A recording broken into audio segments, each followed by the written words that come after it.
He told them, do not let me out of prison. I am going to kill people and eat their hearts. And Nebraska said, oh, okay, let's release you anyway. And just days after being released, this man went on a killing spree. And his name is Nico Jenkins. But let's be real, his entire family are all criminals, and he grew up seeing a lot of violence and abuse. I mean, his first memory was cleaning off blood from the bathroom floor. By 7, he brought a weapon to school. By age 11, he joined a gang. And at 17, he was sentenced to 15 years in prison for carjacking. And you would think that he'd realize his wrongdoings, but he stayed violent in prison, and he racked up another 5 years on top of his sentence. So that's a total of 20 years now. And while in prison, like I said, things just kept getting worse. He would hallucinate and drink his own bodily fluid. I mean, I'll be honest, this man was batshit crazy. Nico would spend 60% of his time in solitary confinement because he was just considered too dangerous to be around other inmates. He claimed that a god named Apophis was telling him to kill, and he literally begged the system to never let him out. And if they ever did, he would 100% hurt people, and that he would eat the hearts of his victims. And instead of listening to him, they decided,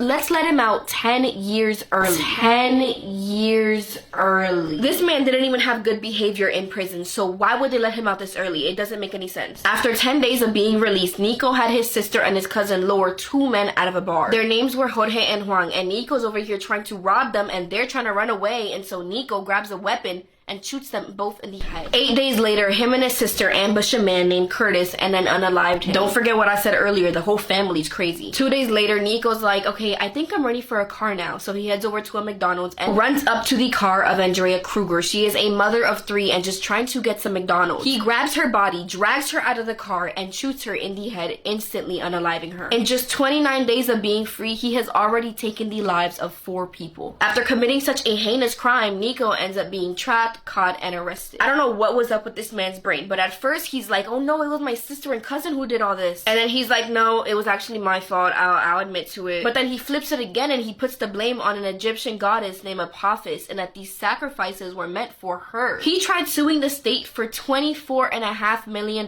because they let him out early, and he told them, I'm gonna do this if I get out. I ain't gonna lie, he had a point, but still. And while awaiting trial, he kept trying to injure himself and play the crazy card. But after getting a psych evaluation done, the doctors are like, no, this man is very sane. Nico Jenkins ended up getting sentenced to 4 death penalties and 430 years in prison. But surprisingly, this man is still alive today in 2025. It's kind of crazy to believe that people like that live in the same earth that we do. Please be safe and be kind to each other. I love you guys so much. I will see you in my next video. Mwah, group hug.